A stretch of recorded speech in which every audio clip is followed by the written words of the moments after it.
I'm simply saying that life finds a way. All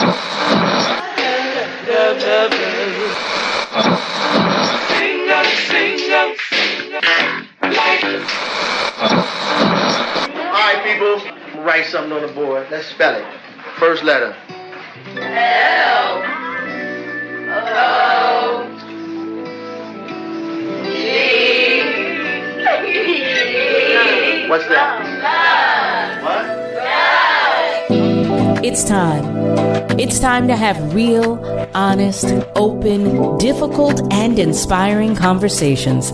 It's time for Love and Life on WURD, Progressive Black Talk Media.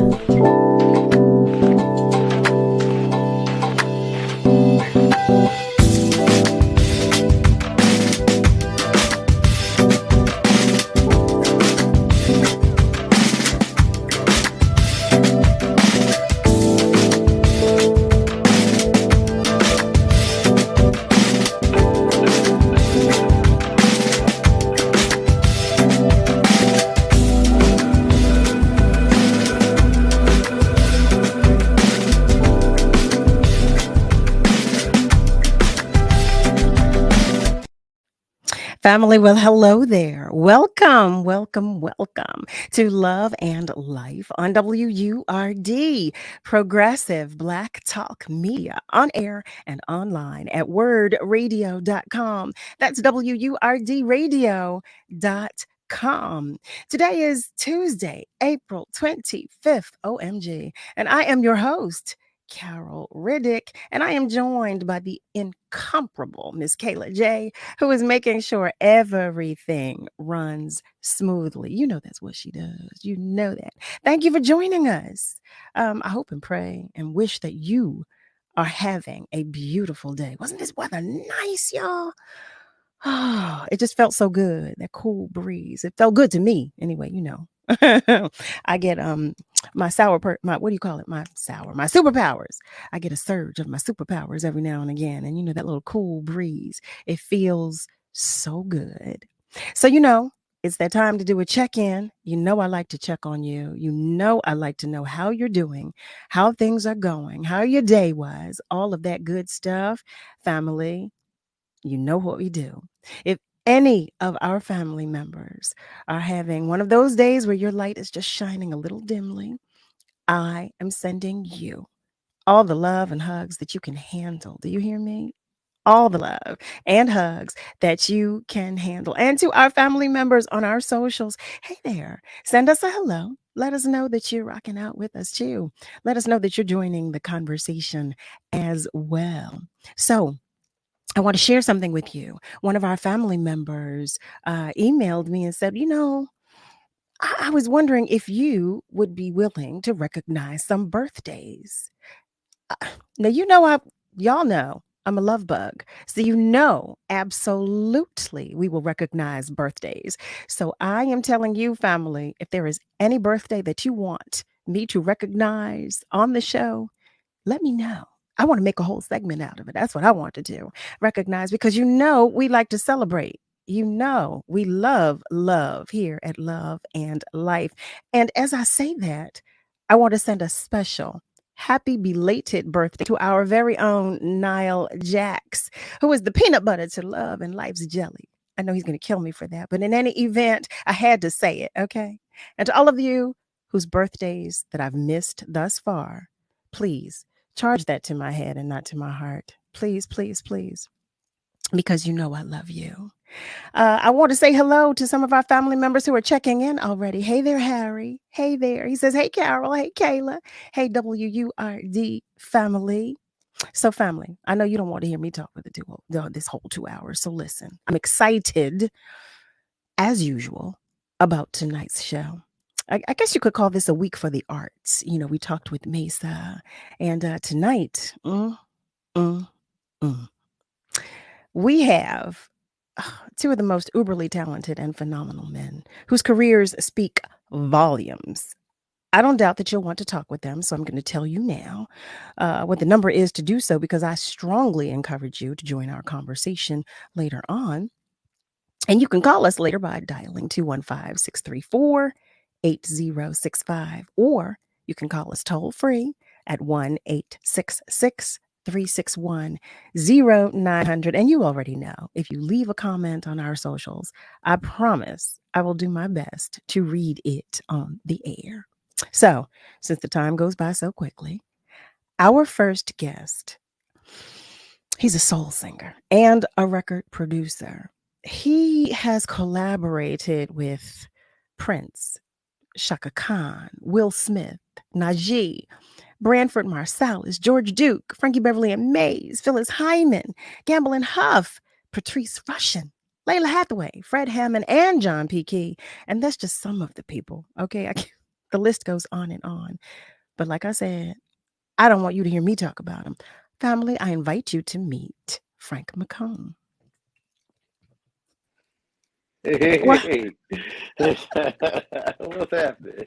Hey there, Frankie. What's going Frankie. on? First of all, Yeah. I'm so happy that you were here today. I was excited because you joined the conversation with us last night when we were talking with Mesa. So Yeah. I'm beyond excited to have you here with us. Oh man, you should see me up here trying to figure out how to share it to my Facebook feed. I just get to producing records, man. Wait, that's the I funny think thing I is we did talk it about this technology nowadays, and it seems all like the it's time. supposed to be the simplest thing, right? It's great when it works for us, but it's horrible when it works against us. So there's no happy medium. There's no in between. No. No, there I think really I did it isn't. though. I think I did it. I You think I think did you it. did it? Okay. We'll Well, we'll find out later. we How's will find out. that? We'll We find will, out later. we will definitely find out. Frankie, Yeah. I talk about you all the time. Talk about you all the time. Ooh, that's bad of you. So Yeah, bad of no, you. no, Talk no, about a no, brother. no. Yes, I do. Because I tell everybody we met, we were babies. Mm, We were babies man, when we met. we go back. God, it's got to be about 91, 92. And we were Ooh, working with Jeff and Will together. Will Smith, Jazzy Jeff. we Mm-hmm. were. Yeah. We were. You know what? Okay, so when I Yep. tell everybody, the story that I tell everybody is about that. It was we had answering machines back then. And you had this message Right. on your answering machine. Oh my Lord, that we were all like going crazy about because you had all of these harmonies and I everything. And did. Wow. I probably did. oh I no, mean, no, if you did. you call my phone now, it's a synthesizer solo from I think it's a synth solo from my version of Superstition that I put out a few years back. I don't Yeah. doubt it. I I love don't putting doubt I it. just love music. Wherever I can shove it, I'm shoving it. I hear that. I I hear love that. music. So Absolutely. now we talk about Yeah. how we met. We were babies, baby Yeah. babies. Mm-hmm. Starting in the beginning, and since Yeah. then, Frank, you've transcended. I don't even know how to word it or what to say because I think you've been on different planets. Quite honestly, I really do. Well, I have to be honest. It wasn't by my choice. I had to do what I had to do, and it's funny how life will guide you to where you need to be if you just don't fight against it all the time. You know? Oh, that truer Yeah. words have never been spoken. But you've had such a great journey. You are having such a great journey. I don't even want to say past tense because you are still breaking barriers. You're also still Thank like you. trend setting. You're setting trends. You know what I'm Thank saying? you. Everybody doesn't do that. You were an independent artist before we began using the term. Yeah. Thank you. But yeah, absolutely. I was forced into it, because I didn't want to make a career chasing record labels. I say that all the time. I didn't want to make a career chasing record labels. Um, Motown didn't get it. Columbia didn't get it. The independent label that I went to after Columbia didn't get it. So black label, white label, any label. Where else is there to Mhm. go? I wasn't gonna chase labels. I said forget it. I figured out myself after watching somebody bootleg the record I did for Motown in '95. I watched them Mm. bootleg it. So I just took his hustle and put him out of business. Isn't that something? How they say out of every bad comes some good. Yeah, They say you gotta but people have to recognize that though. I mean, it took for me to have to go through some things to recognize, I mean, I was mad. I was bitter for a minute in the business because I just felt that I was misunderstood a lot. And um, it took for me to realize years later that it wasn't that I was misunderstood. It's just that some people didn't know what to do with me. You know, like for example, I was signed to this publishing company, Chrysalis Music, and the rep that I had, I won't mention names only because I don't like to exploit. I like to use, I love giving a testimony, but I don't like to exploit, so I won't give names. But being at Chrysalis, the person that was there to rep me didn't know what to do with an artist like me. You know, you would think that she would have put me with other like-minded artists, or even try to put me with some big artists to write with them, to, you know, have some ownership of some music. But she knows what to do with me, and nobody in that position, be it publishing company, record company, any kind of executive, because of the seat they're in, nobody ever wants to hear what the artist has to say, and the artist is right. Now, in most cases, most artists don't know what to do for themselves because they're too personal when it comes out to the music. You know, they're, you know, of course, because that's their blood, their sweat, their tears. But the next man is bleeding, and he's sweating, and he crying too, just like you. So you got to look at it as a business. You got to look at the business, and you got to know when to compromise and when to stop compromising, because then it turns into selling out. So the person didn't know what to do with me and wouldn't put me with other people. She didn't want to listen to what I had to say, so she put it out there that I was difficult. Frank McComb was difficult. So to get in front of it and keep her job. So that's the kind of stuff I had to deal with in my career. My whole career. You know, when it's unexplainable, you know it's God. Listen, I say it's all. Quite honestly, when it's unexplainable, you know it's God putting you there. All of it is, because he is always the explanation as I see it. Yeah, you know, no matter how we perceive it to be good, bad, or indifferent, he is always, because it's always about his plan. You know, it's always about his plan. I want to take a moment just to recognize some of our family members, some more of our family members who are checking in. Alfredia, she says, "Good evening, Frank McComb." Oh, hey, what's happening? Hi, Fredia. And Nasir. Well, good evening, Nasir. He said, well, hello, peace and blessings to you as well. I can't find the chat. Wait, I want to see what people You want to see the chat? You want to see? I'm messing it up. I'm messing things up. I'm gonna just leave it alone. Don't mess anything up over there. Well, one other thing too, because I'm getting an alert that your sound isn't so great. Do you have AirPods in? Yeah, you're clear as a bell. Okay.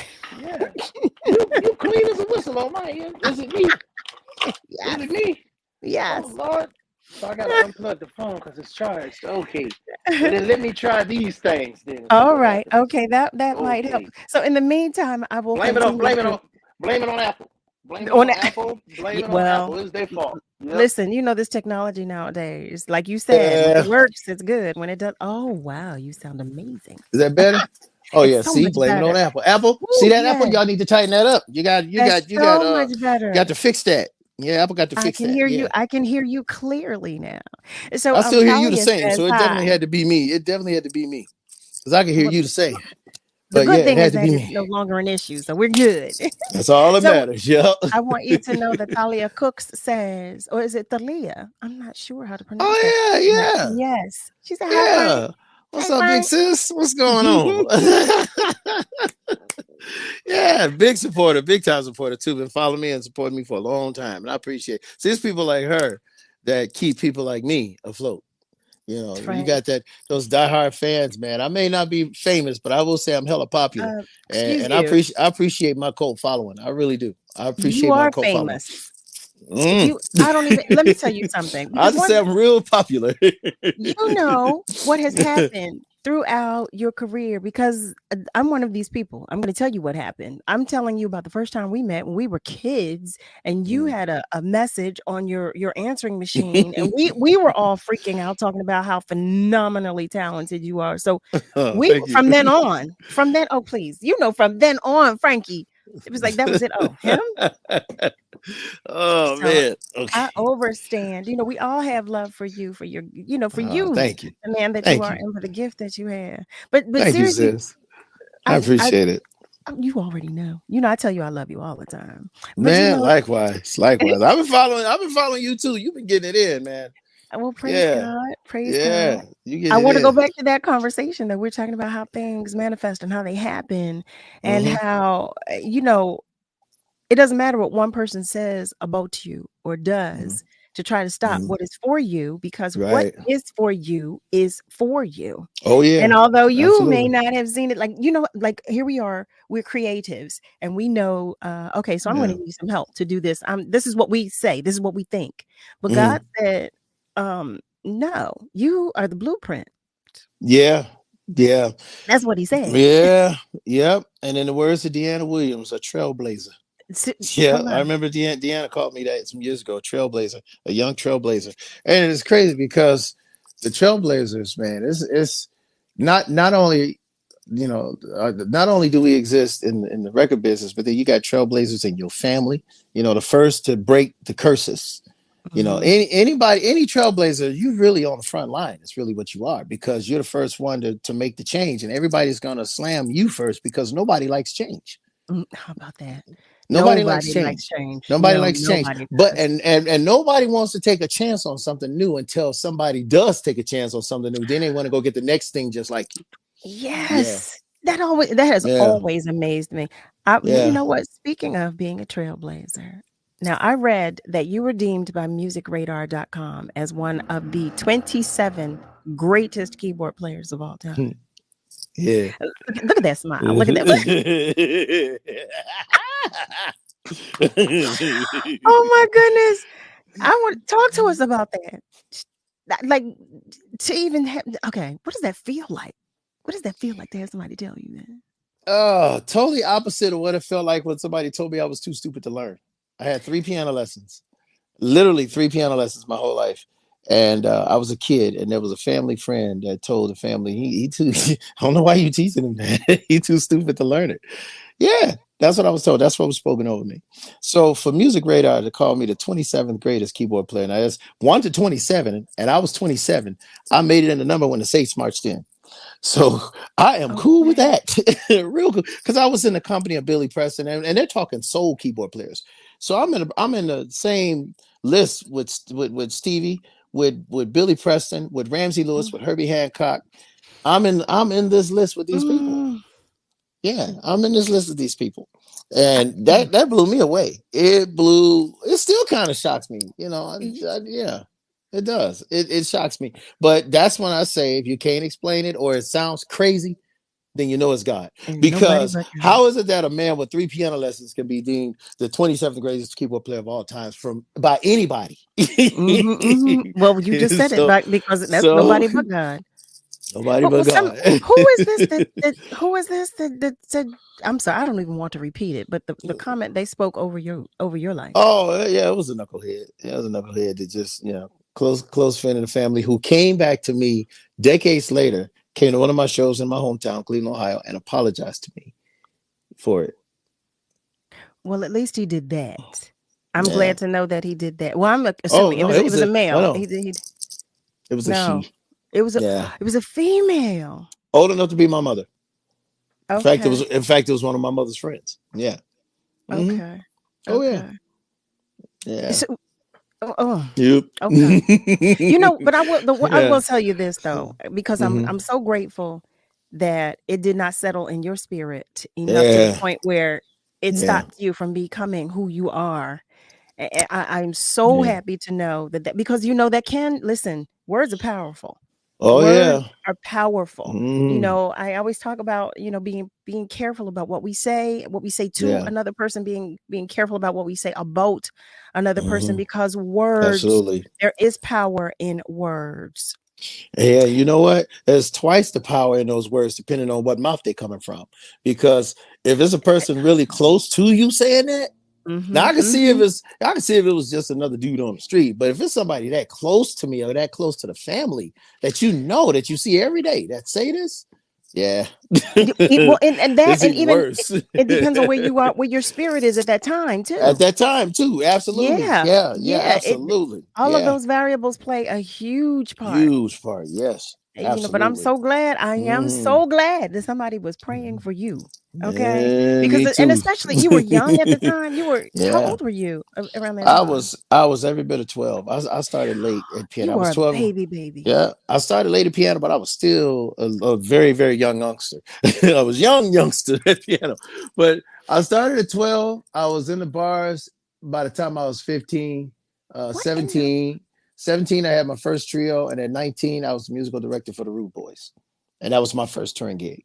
That's when we met. Oh my God! Yep. Wait, that's when we met. Heavens Yep. to Mercury, Frankie. Right. Yep. Okay. Right after that, Family, I Lord have left. I mercy. left Cleveland after touring with the Rude Boys, the Verdo Jays. I met Jeff on that tour, and I moved to Philly. Yes, And I it was remember that. Yep, Marcus Sherman Byers put me up. They looked out for me while I was there, and then I ended up working with Jeff. We would Yeah. record right there at that townhouse on Delaware Avenue, Yes, right we at the were. water. Yes, Yep. we were right at his We townhouse. cut right there in that townhouse, and That then Wait a minute. I'm going to stop you for one yeah. moment. One moment, Mhm, family. mhm. If you've just joined us, you're tuned in to Love and Life on WURD, Progressive Black Talk Media, on air That's and right. online at wordradio.com. That's Mhm. WURDradio.com. I want to say hello to Robin, who's joining us. Robin is sending you blessings, Frank. And Hey, so is Robin, Raphael is saying, hey there, what's Raphael. happening? Family, we're going to take a short commercial break, but stay with us, okay? Because we'll be right back. Yeah, this is cool, Carol.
You're listening to Love and Life with Carol Riddick on WURD, Progressive Black Talk Media.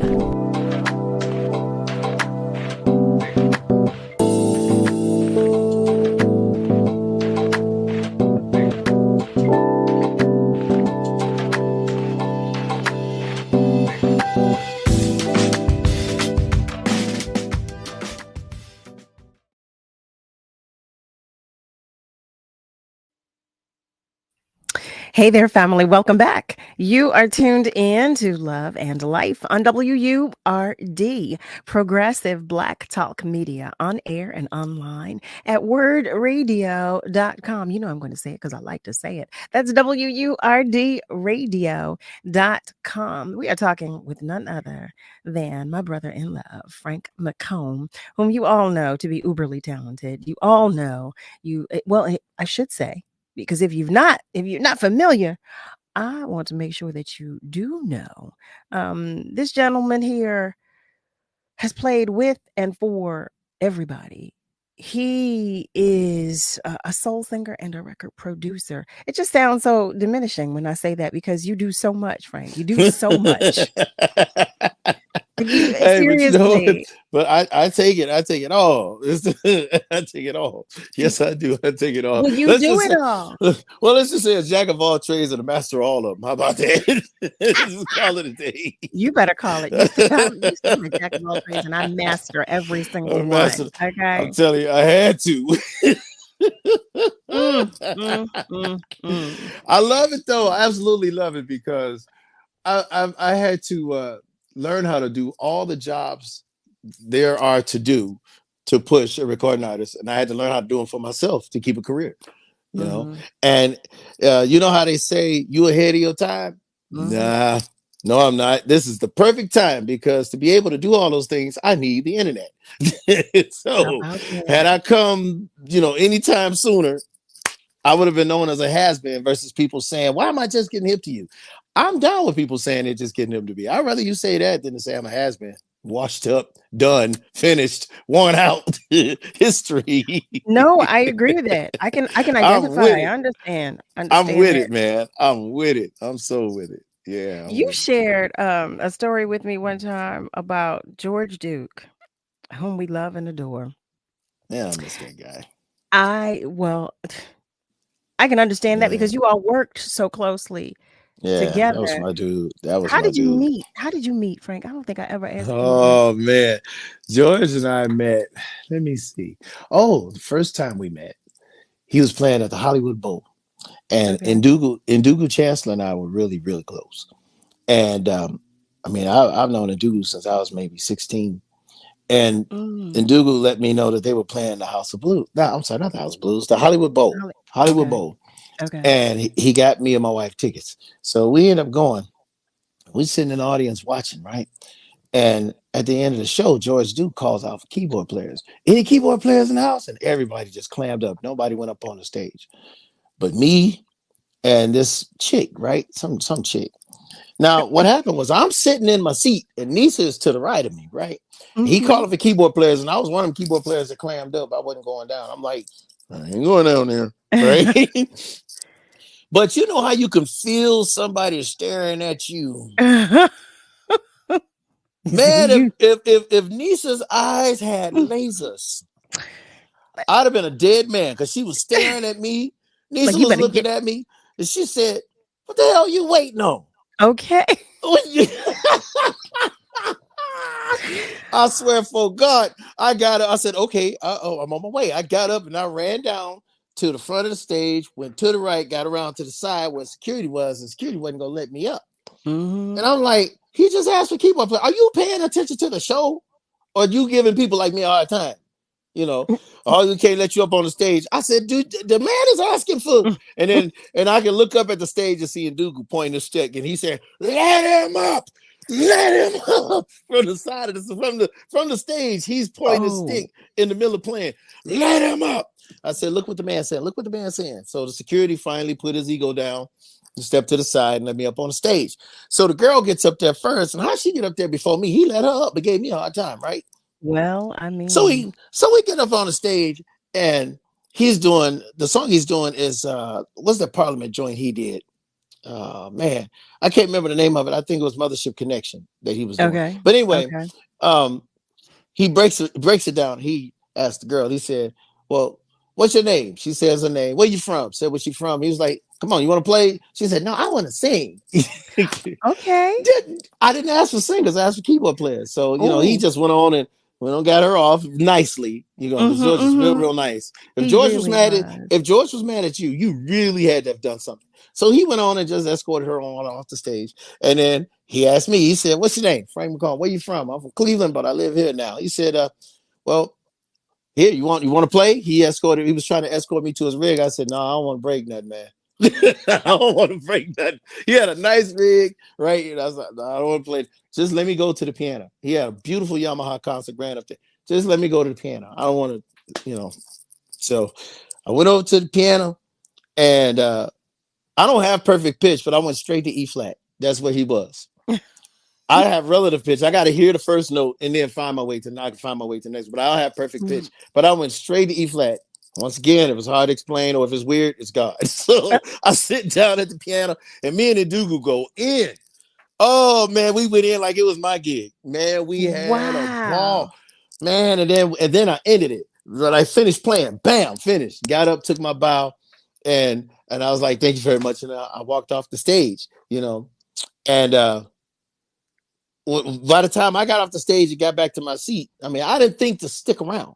I didn't think to stay there, right? Was George Duke. So you exactly, you know, I'm not gonna overstate my welcome, you know. So I get up at the piano. Thank you very much. Thank you, Mr. Duke. Pow, you know, bow, walk on off. So I get back to my seat, and Nisa's so proud, and she said, "Frank, you should have stayed up there a little while longer."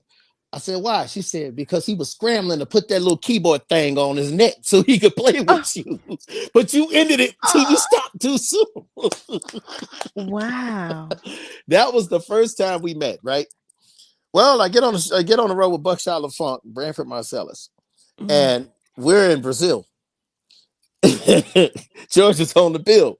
Now, mind you, this is maybe, you know, like a year or so later, I'm guessing.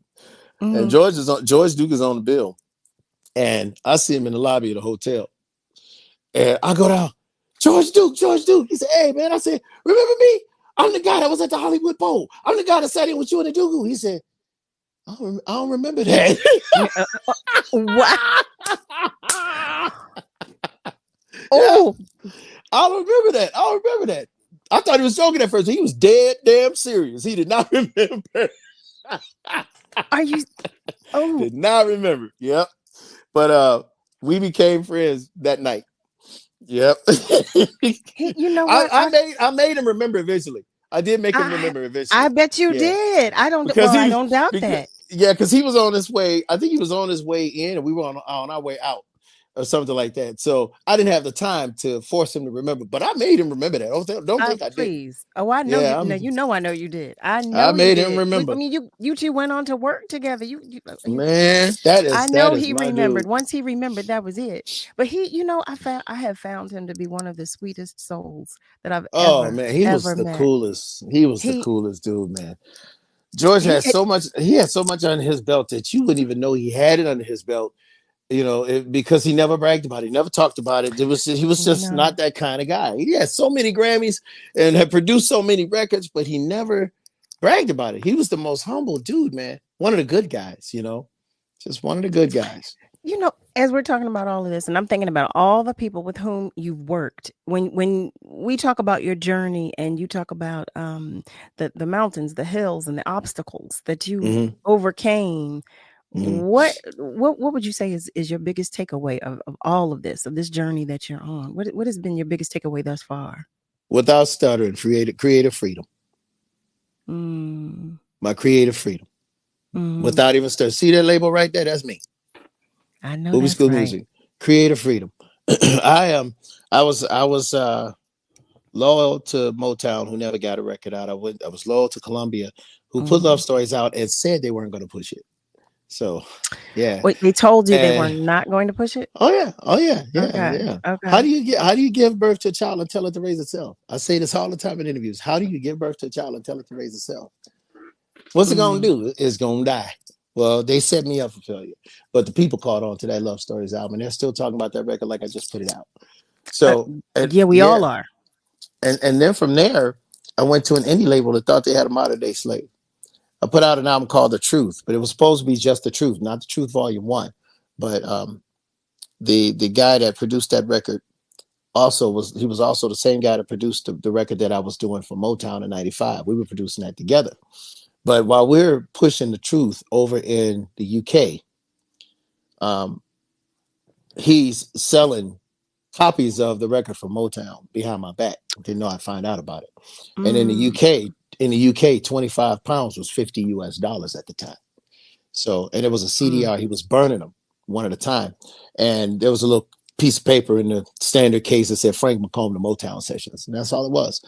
And I found out about it. Yeah, I was pissed about it. And I'm signing everybody's records because it's not their fault. Right. So I go home, and Cy Smith was on that gig with me. She was there when it all went down. Yeah. See, you Minnie Mouse, and she's Mousehead. Y'all mice people. So she was there when it happened. She was there when it happened. And I can't wait to say that to her. But go ahead. Oh yeah, tell her. Yeah, tell her. She was the one that introduced me to the internet, because it was in Birmingham, England, and we got to a computer in the business center, and she showed me how to create my email address, because I didn't know nothing about it, and I said, I'm gonna learn this thing. I'm gonna figure this out.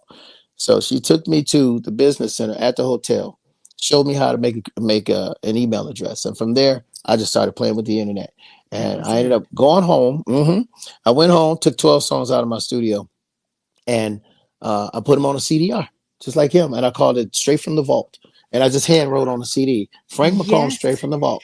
That was my third album, but the first one I did independently. And there's nobody else on that whole record but me. I cut everything. Everything on that record is me. So I went up to Cleveland, went to my hometown, told my story, sold a whole duffel bag full. So the money that I made from the CDs, I put into making more CDs. And the money that I made from the shows, I took care of Niece and the kids. So I ended up going to Oakland, did a show up there, sold the whole duffel bag full. And it was me and Layla Hathaway, actually. It was me and Layla. She had this she had this her little merchandise area was like heavenly glory. And I just had this one little table with no cloth on it and a duffel bag full of CDRs that I hand Hey, packaged. hey, And there you guess have what? it. I sold that whole bag and left her in her heavenly glory, as Bruce Lee would say in Enter the Dragon. Enter the Dragon, the heavenly glory. I just You got You that. are, Be a star. you know Be what? a star. I'm out here. You be a star. I got my little money. I'm out. No. so, yeah. So I figured, okay, this is it. God used the thief. He used a thief to talk to man. I use a donkey to talk to a man, but use a thief to talk to me. Mm-hmm, So if it's hard to explain, if it's hard to understand, if it's weird to explain it, and if it's a weird story, it's God. So, so it was then that I went home and I started pushing straight from the vault, and then I did this this instrumental record called "A Tribute to the Masters," and I decided when people started asking me, "What are you gonna do about this Motown thing going around, bro? You just gonna sit back and let that happen?" I was like, "No, I'm not." So I'm in Cleveland. You ain't gonna get over on me like that. So, so You're a mess, what Frank. I did was I ended up ordering anonymously ordering a copy from him, Mhm. and I made that my master. And what I did was I started duplicating it, clean it up just a little, and I didn't want it. I didn't just like straight from the vault. I didn't want it polished. I wanted it raw. Very raw. If a thief can Yeah, get away with it, why can't I? If a thief can do it, why can't I? Oh, the artists always get slammed for our own stuff, but let somebody else, agreed, because they feel like they're getting something, it could agreed, be agreed. crappy. So I kept it raw purposely. So I put some integrity with the cover. By this time, I'm working with little Purple Man Prince and Nisa and Well, I'm the little purple guy. So you know what? Don't you? I'm in. What are you You gonna know do? I love Prince. Don't you call him that? What are you gonna You do? talking about everybody? Listen, Layla, we What love are you you, too. what are you gonna do to me? What Prince gonna do to me? Oh, hush, hush your mouth. Go. You know what? You know what? No, me and that dude was cool. We were real cool. But I had Yeah, he's a but good I had guy. but what I did was I put this cover with it and I Mhm, started packaging it, right? So I got this rehearsal jumping off with Prince at Center Staging in Burbank, right? He's in this big room and he's mhm. got this nice size office. So I set up shop in his office without permission. I just did it, right? I Frank, got I got my Lord. I got my printer, I got my tower, and I got Nisa in there. Let me tell you something. Nisa First of hand all, packaging. you And and Nisa, Nisa, I'm saying, you know, I love you. I'm sending you all my love. You two have been one since the beginning. Since man, the beginning, Nisa has always been your rock. yeah, I she's been the love her. backbone. She all right, Yes, little she. crazy thing. Don't you do it. Don't you She do it. all Don't right. you do it. So listen, since I know we have an abbreviated show, since we have we have you for a short time tonight, I want to talk about some other things too, because I did read about your master class program. I want to fast Oh forward to the yeah. master. Yeah. FMII, yeah.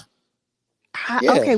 Since when? How did you come? Like, again, since you're the trailblazer here, you know, thank you for having a master class program. But let me ask you this before we go into that: how many instruments do you Mhm. play? Oh, just pretty much anything with keys on it but the accordion. I can't do the accordion, but I'm a B3 player, endorsed by Billy Preston, believe it or not. Oh yeah, I believe that. But I've never really played it publicly. Only a couple times I played B3 publicly. That's Corey Henry's area. Stay out of his arena. Oh yeah, we That's my love dude. Corey Henry. We That's love my Corey dude. Henry. Yeah. So I mean, I play any pretty much any kind of synthesizer. Um, of course, piano, Fender Rhodes, Wurlitzer, clavinet. Yeah, Mm. drums. Yeah, and drums. Actually, I started playing drums at 8, so that was my first instrument. I just didn't have a kit that I could really shed on, and we Uh, had one, but my brother destroyed it because he got jealous. Wait a minute, Frank. I've Yeah, known you since we were practically out of the sandbox, and I did not know you had a yeah, brother. What in the world? What in the yeah, world? yeah. What in the world? I had But no idea. he ain't. I'm the only musical one. I got a brother and 2 sisters. I'm the only one in music. In fact, I'm the only one in my generation playing music. Yeah. Really? Everybody say, "Oh, you sound like Stevie, you sound like Dottie." But if you would have heard my mother and her youth and all of my aunts, I'm a male version of them, and my grandmother. There's no man to reference my voice to in my family. No man in my family. So Wow. yeah, so they say Hathaway and Wonder all the time. And I used to take offense when I was young, when I was a little kid. I Oh, remember sorry. that. I used to take offense to that. I'm like, I ain't trying to sound like nobody. But it was I Benson. remember that. But it was Benson. He pulled me to the side and said, "Look, man, if anybody tell you sound like a legend, you run with it, man, because Hmm. they could be telling you that you suck, you know." And yeah. Yeah, how I've about been that? running It's with it ever a since. Yeah. listen.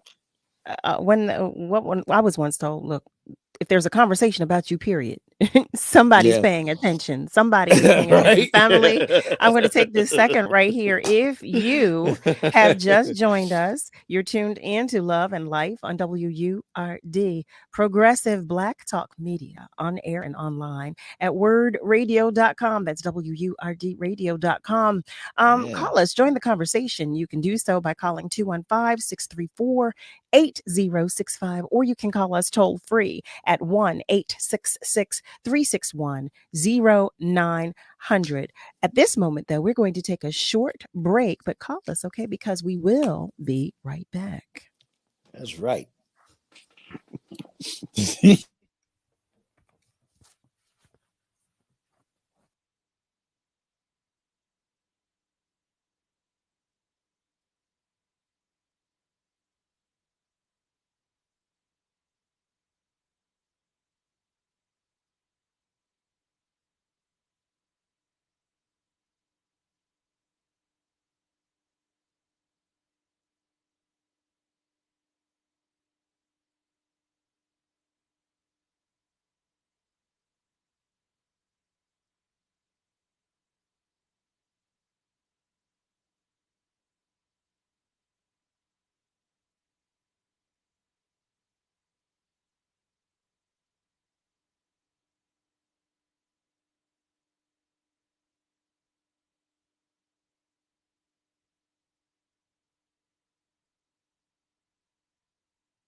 What is love?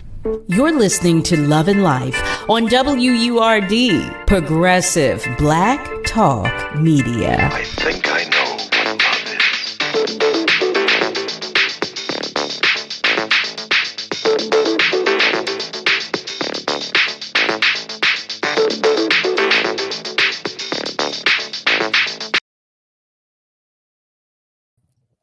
Welcome back, family. You're tuned in to Love and Life on WURD, Progressive Black Talk Media, on air and online at wordradio.com. That's WURDradio.com. We are talking with none other than world-renowned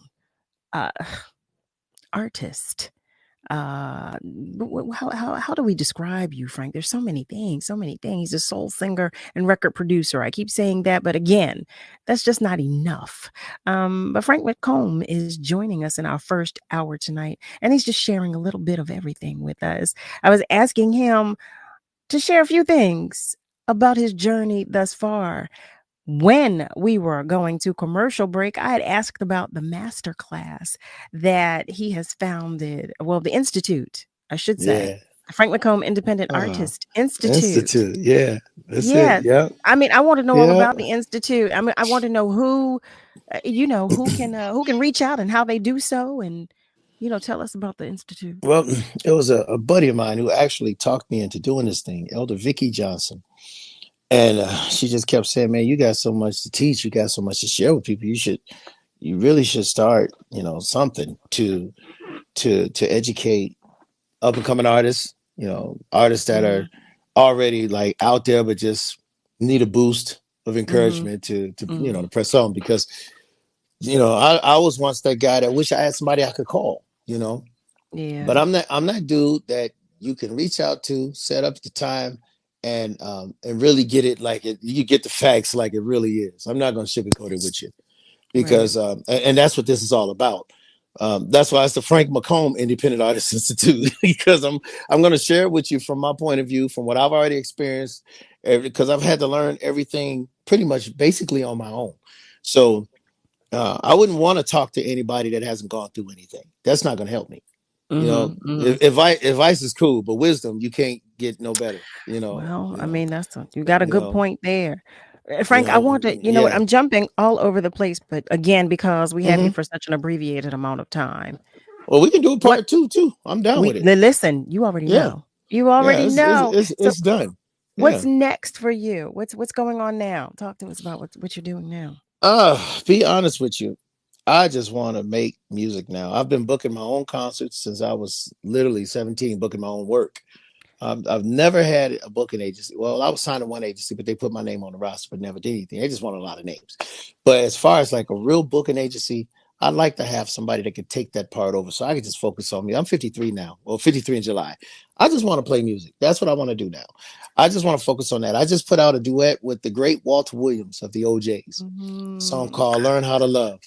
Whoa. And Learn How to Love. And it's crazy, but the song is about a man who's married to a woman that's just, she turned to the representative is gone. The representative disappeared the moment they got married. So she's like running through his money, just taking him for granted, just criticizes him all the time, and he's funding somebody else's relationship with her, basically. Yeah. So Learn How to Love.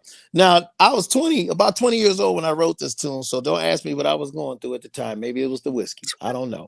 But I had not gone through nothing like that at 20 years old. Oh my goodness. But to have the great Walter Williams do this song with me, man, when he heard it, he was like, man, this sounds like something the Whispers would have done. So for a legend to say that a legendary group would have killed it, he must have loved the song. So Walter. Walt Williams went to Cleveland, cut his vocals right at Tony Nicholas's place at Veracity Studios. And now it's out.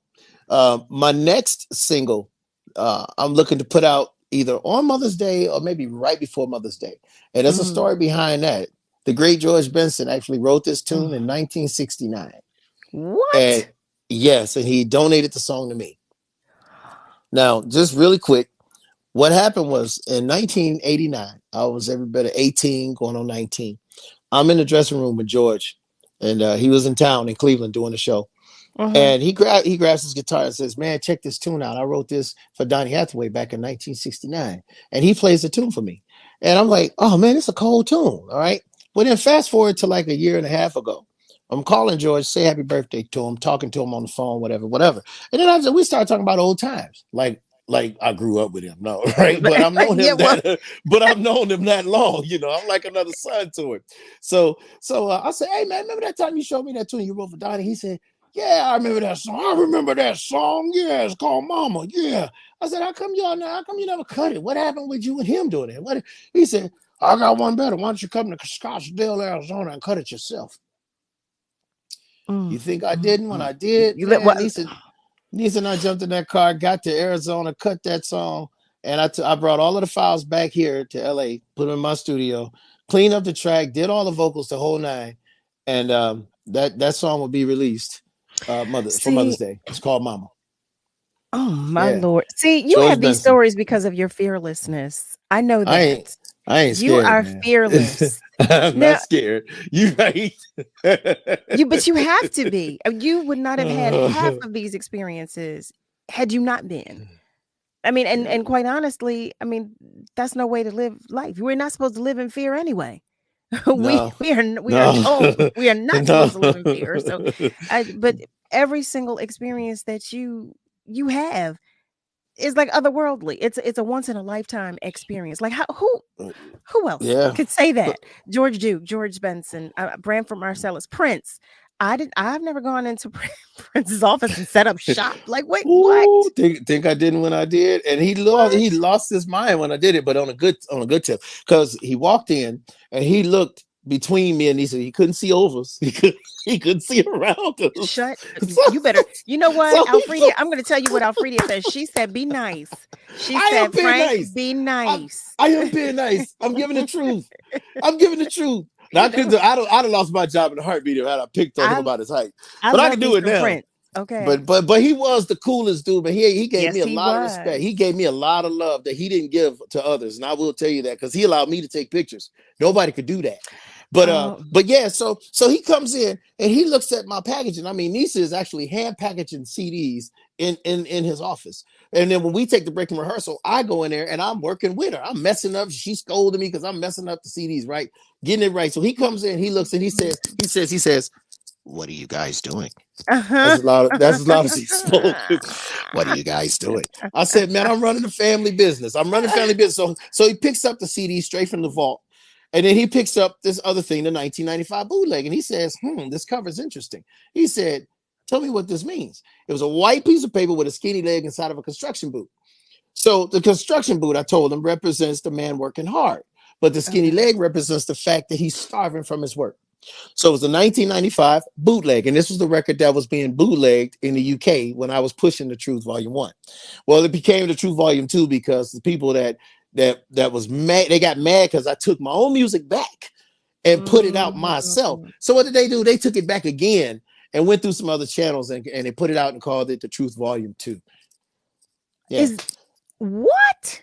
Yeah. So I did a 1 album deal with the company, but my management got in bed with the company. Yeah. And Mm. they became a team within a team and they would try to manipulate me to do things in favor of the label.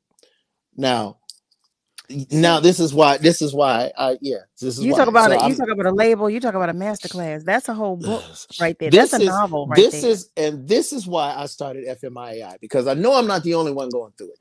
And what I do is and I haven't done one in a while, and I need to do it. I need to do another one. And this thing is like, once I put another one out, I put the word out that I'm doing it, and people can register. Like they register for any other class, they can register. I'll probably do it through what's either this platform, StreamYard, or something, and just I'll have it set up, and then people can actually pay to register. And then when the time comes, it's a big Mhm. class with or in concert. I'll even set it up. Like for example, I've done it where I was in Italy once. I was in Italy and had an extra day off before playing a show, and I Mhm. set up a mass class. In fact, I did in Russia. Let's Russia. Right before COVID, I was in Russia getting ready to do my first Russian tour ever. And Mhm. and I set up a master class that week right before the concerts. And man, it was packed. People paid their Mm. tuition. They paid the money right there on the spot when they came in. And Mm. I'm telling these people all of the ins and outs, the do's and don'ts, and the whys and the why Mhm. nots Mhm. of this game, because it's really just a game. I'm serious. This record business is a game. There's nothing to protect us recording artists. We don't have retirement. We have royalties. That's our pension. Write your music because Man. that's where your future money is. So um, that's what I did. And people, they come and they get the real about this business. They get the real from me without slighting people or talking about people. I tell them my testimony basically, and I let Mhm. them ask questions. I mean, I tell them a little bit about me, and then I open the floor just so they can ask questions to get answers. That's what So it's about. And I'm sharing with people the stuff that people in this business don't want to talk to us about. I was Yeah. about to ask you, and I think I've already answered this question myself. I was about to ask you what you believe about you is the reason that you've been able to maintain and sustain. But I think I said it. I think it's because of your fearlessness. I really Yeah. do. Because Yeah. You can't be a chicken. You got to be an eagle, baby. Can't be no chicken. mm, Mm-mm. No, you can't be no chicken. You got to be an eagle. Eagles, they soar up high. You can't see them, but they can see everything down low. You got to be eagle in this business.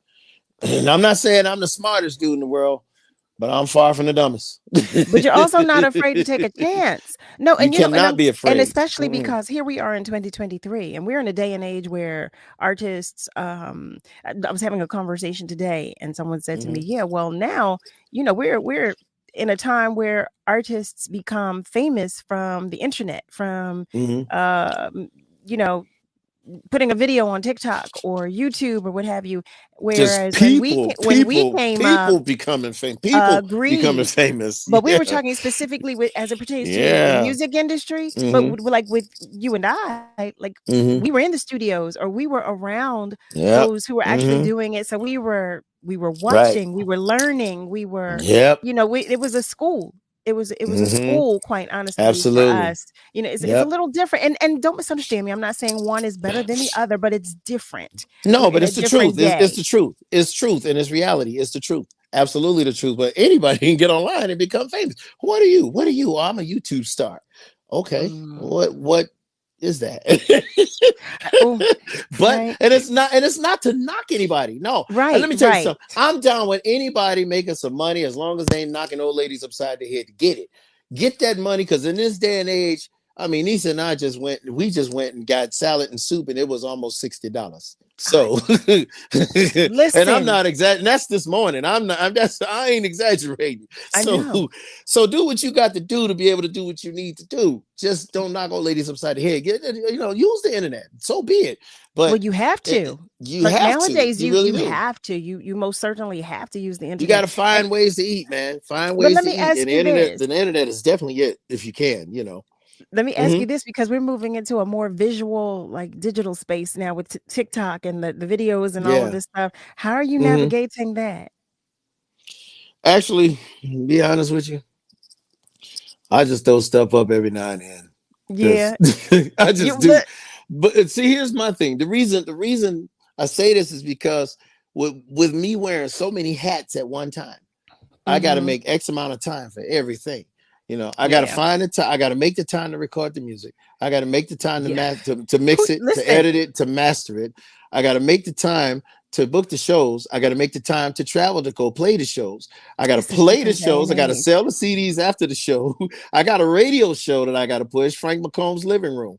It's a So I got to do all of that. I'm radio disc You've jockey, got all all of of this this. life. Wait, Frank, So give me so one yeah, moment. I need to interrupt you because we go need to for it. go to a commercial break. Family, That's stay with right. us, okay? Because we will be right back. That's right. We'll be back. Stick around. So crazy. Jeff Brown, as you know by now, is a grocer who used his ShopRite supermarkets to address food deserts. His stores now feed about a quarter of all Philadelphians. Jeff's solution became a national model for combating a food crisis and poverty. For it, Jeff was honored at the State of the Union address. He's employed 2,300 union workers who get childcare, retirement, and healthcare benefits. He's the only candidate who has worked with a large union workforce. City workers who pick up the trash, SEPTA workers, food workers, Teamsters, and more have all endorsed Jeff Brown for mayor for his management skills. Now the politicians, the same ones who denied services to our communities, are attacking Jeff. They don't want things to change. It suits their purposes. Together we can fight back. So vote. Vote early. Every voice counts. Jeff Brown is the mayor we need to change things and make our city safe and healthy again. Paid for by Jeff Brown for mayor.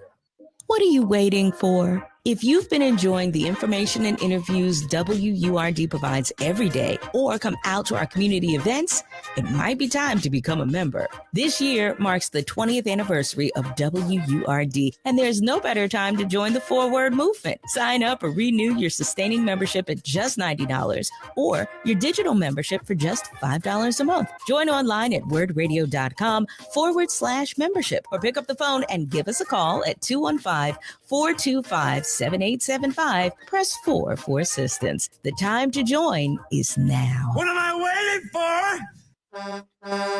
Pollution from trucks is a public health crisis. Diesel-burning trucks belch dangerous levels of pollution. and communities living near ports and along freight corridors breathe especially high levels of this dirty air. But this crisis has a solution. My name is Sasan Sadat, and I work for Earth Justice. I'm working to clean up our air quality, particularly for communities that bear the burden of diesel pollution. For the sake of our lungs, our health, and our climate, the future of trucking in this country has got to be zero emissions. Until then, I will never rest. Earth Justice is a national legal nonprofit defending the environment and people's health. Earth Justice is fighting to save lives, protect our climate, and strengthen our economy through the shift to zero emissions. If clean air matters to you, visit us at earthjustice.org. Earth Justice, because the earth needs a good lawyer. I'm Carol Riddick, the host of Love and Life. And guess what, family? I will be live. That's right. I can speak with you about the real facts and honest opinions on dating, sexual health, casual and committed relationships. Join me Monday through Thursday from 7 p.m. to 9 p.m. The conversations will be served on a judgment-free platter and seasoned with unapologetic realness. So join me Monday through Thursday from 7 p.m. to 9 p.m. on WURD, Progressive Black Talk Media. Celebrating 20 years of progressive Black Talk Media. We're bringing joy and power to the people. This is WURD 900 AM and 96.1 FM, Philadelphia. Streaming online at wordradio.com and the WURD Radio app. This is your celebration. Hi, this is Sandra Ali. I have been a senior account executive for WURD for the past 20 years. Without WURD, we would not have a trusted voice for the Black community. Happy 20th anniversary. I love you, WURD. As we continue to grow, prosper, and educate our people, happy 20th anniversary. We're celebrating 20 years of progressive Black Talk Media.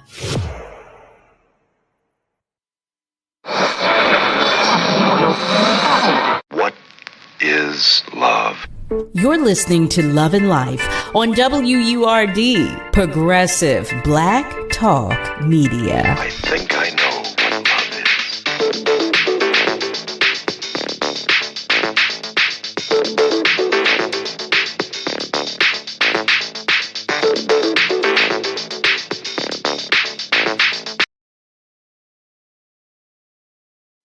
Hey there, family. Welcome back. You're tuned in to the top of the second hour of Love and Life on WURD, Progressive Black Talk Media, on air and online at wordradio.com. That's WURDradio.com. Frank, I wanted to invite you back just for a moment because I wanted to give you the opportunity to say goodbye to everybody since we were done our hour, but to also invite you to come back and spend some time with us another time. Will you do that? Gladly. Gladly. Definitely. Yeah, You will do gladly. that because we love Oh, love. yeah. We love you. Oh, So I want to say thank you. Are there any words you would like to leave with us before you go? go to frankmccombmusic.com and follow everything there. Become a monthly patron because you are literally my support. There's no record label, booking agency, or management behind me. It's literally me and you. So your support really means a lot to me. Continue to live and not survive. And time is something we don't get. Yeah, time is something we don't get back. So thank you for giving this time to us. Appreciate it. And Carol, you definitely have a radio voice, man. Oh, God bless you. God bless Yeah, you. you on point, man. I'm so proud to see how you evolved after all these years, man. You're getting it in, man, for real. Thank you. Yeah, Thank you're getting you. it in. And to everybody on this platform, continue to support it. Thank you, Frankie. All good. All right. So family. If you've just joined us, welcome. Again, you are at the top of the second hour of Love and Life on WURD, Progressive Black Talk Media. Our next guest is an R&B soul singer as well. He is best known for his songs Show Me, We've Only Just Begun, The Romance Is Not Over, and Here I Go Again, which reached number 1 on the Billboard R&B charts in around 1991, 92, as well as the track I've Been Searching Heaven's to Murgatroyd. I can just hear him singing them right now. He started his career as a gospel singer. Did you know that? Working and recording with the Florida-based gospel group, The Modulations. He got his recording start in R&B in 1980 when Norman Connors featured him on a track, Melancholy Fire, on his album, Take It to the Limit. Family, I invite you to meet none other than Glenn Jones. Hey there, Glenn. How are you? I'm great, Carol. How are you? I will not complain. We're having some difficulty with your sound. Oh, really? Okay. I'm hearing. Can you hear me at all? Oh, yes. Okay, I can hear you. Okay. I'm hearing an echo. That's what I'm getting. I'm getting an echo. Oh, okay. I don't know. But in the meantime, while we try to figure that out, I am going to say hello to our family members who are joining us on our socials. Joanne, hey there, lady. Welcome, welcome, welcome. Alfredia, I am so happy to know that you are hanging out with us tonight. Thank you for that. I can't thank you all enough for just spending some time with us and for, showing us love. In the meantime, while Glenn is working out his sound and while we're trying to fix whatever technical issue is taking place, why don't you call me? Why don't you call me, say hello, and share some love verbally? You can do so by calling 215-634-8065, or you can call 1-866-361-0900, which is a toll-free number. How about that? It'd be nice to talk with you and to share some love verbally. I hope you all have been enjoying the show thus far. For those of you who are just tuning in, we talked with Frank McCOMB in the first hour, and we have none other than Glenn Jones himself. There he is. I'm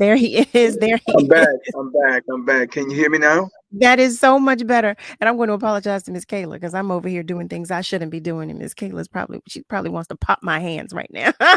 But hey there, Glenn. Hey. I just want to say that you just interviewed one of my favorite singers of all time. Frank McComb is the bomb, man. Oh, wow. I mean, not only an amazing singer, but an incredible musician. Frank is crazy, man. I did a gig with Frank a couple of years ago in Baltimore, and the show was amazing. And he's a really nice man. And just want to give a shout out to him and just let him know that I appreciate him. Oh my God. I'm so sorry that he had to go. And you know what? I will make sure that he knows. I will make sure that he knows. Frankie, I've known Frankie since we were kids. Which Really? is so yes. Oh, actually, I texted him. He said, "What an honor." He said, "What an honor for you to have to share that love." So he did receive the love. He said, "What an honor, an absolute honor." But he said he wishes that you and he could get another show together. He said, "You are so awesome." All right. Well, you know what? Look at this. I love all of this love. He said, "You are so awesome." We can do that. Yeah, we can definitely do that. Yeah. I love it. Well, first of all, Glenn, thank you for coming to hang out with us. I know you've been moving about. You've been touring. You've been out here. You've been out here making it work, making things do what they're supposed to do. Hey, you got to do what you got to do. I heard Frank talking about, he's a one-man gang. And I get it, because things are different from what they used to be. And you got to get out here and you got to make it happen, from a record standpoint, from a touring, booking, and all of that. You have to do that. And in some ways, it's better, because you get to have a little more control of your situation, even though, trying to, get the kind of exposure that you need on your records is a little different because you don't have that record company backing you, like it used to be, from a financial standpoint. But you can do the kind of records that you want to do, and that's the part that I like about it. Would you say that's the biggest challenge, not having that support, or would you say that something else is bigger?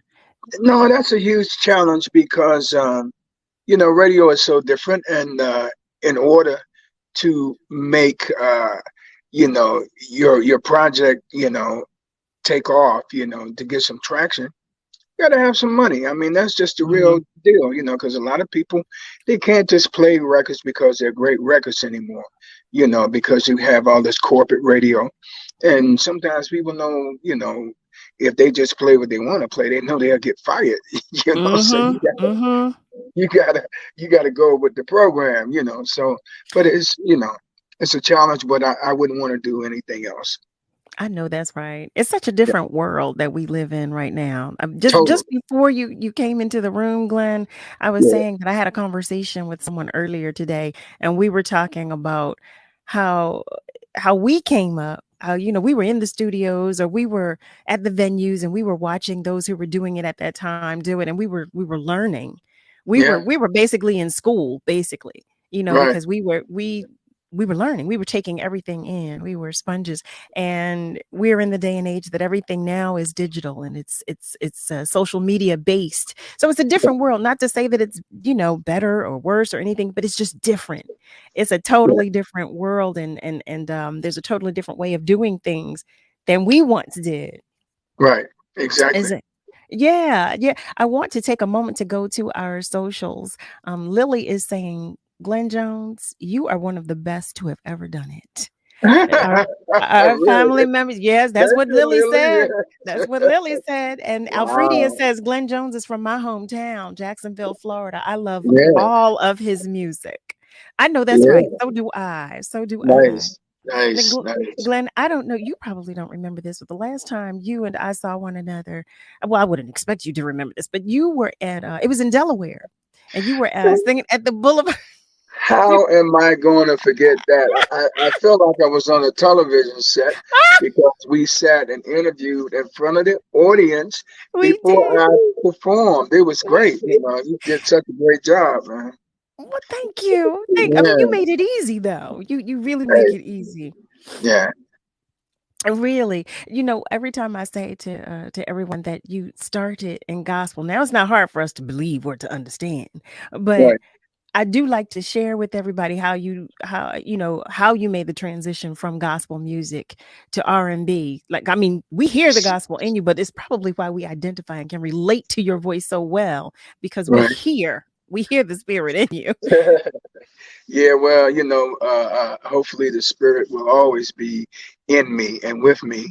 I grew up in church. My mother, she was heavily in the church, and of course, you're gonna go with mom, where she goes. And I grew up in that, and I started writing songs when I was about 14, 15 years old. I was writing, gospel songs, but they were, contemporary. They weren't, they weren't traditional songs. And I used to listen to the radio whenever I could, when I could, listen to R&B and secular music, because I wasn't allowed to do that at that time. Okay. I had my little stash of 45s, and I would listen to those, when my mother was going to the grocery store or something. And I started kind of, getting my direction together, as far as being a songwriter. And by the time I was 17, 18, I had written an album, and Reverend James Cleveland, he invited my group and I, which we were from Jacksonville, Florida. It was a group called the Modulations. He invited us to his home out in LA, and we got around the piano and started singing. And he liked what he heard, so he hooked me up. He called a label and said, I'm signing this kid Glenn Jones, and send me a contract and everything. And we went in, and it was an amazing experience. And from there, I kept writing, and then eventually I had done an album called Feel the Fire on a label called Savoy Records, and Norman Connors heard that album. And he invited me up to D.C. My manager at the time, her name was Louise West, entertainment lawyer. Yeah. And I met with Norman at Louise's house, and then, the next thing I know, I was going to California to work on this new record, and it was a little, it was a little scary, because I'd always, done gospel, but the music itself was no problem because a lot of stuff that I was writing was in that mode, in that really contemporary type mode. And I just took to it and I did the record, and the record came out. It was on the Take It to the Limit album, and it was the second single, and then kind of took off when they released it, and, went top 15 or something like that. And I got a deal with RCA Records, and I've been doing this ever since. Yeah. I love it. I love it. I love it. I love it. Especially because you have one of those classic voices, like one of those voices that you just know as soon as you open your mouth, you say, "Oh, that's Glenn Jones." Well, I'm glad to hear that. Listen. Am I right about it, ladies? Am I right about? Well, fellas, too. When you hear the first note that Glenn Jones sings, you already know. You have one of those easily identifiable voices, and like I said, we feel the spirit when you sing. We feel you sing it. But when I tell you, I was in heaven when I saw you last at the Boulevard, and I got to hear you sing all of those songs that we know and love. And let me tell y'all, family, let me tell y'all something.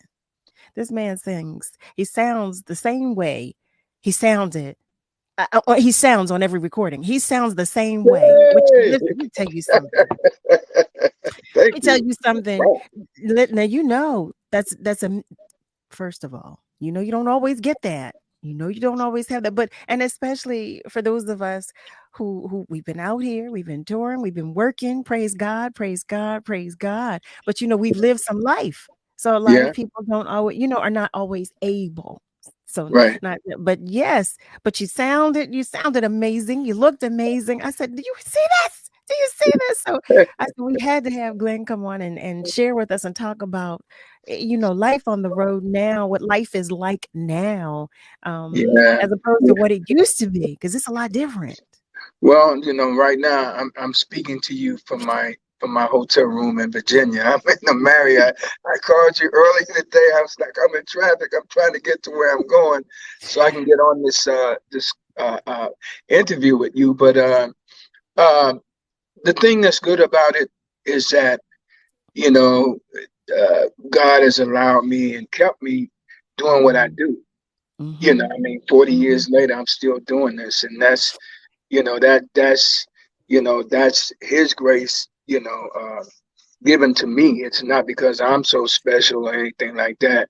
And I like what I do. I love what I do. The fact that I'm still doing it after 40 years is amazing, and it's a blessing, and I'm just happy, to still, be able to, hook up and do shows with cats like Frank, and Howard and Tony and all these people, and just people that I kind of came up through the ranks with, And to still hear us scream when you start singing "Show Me" and all that, that must feel, first of all, that must feel incredibly amazing.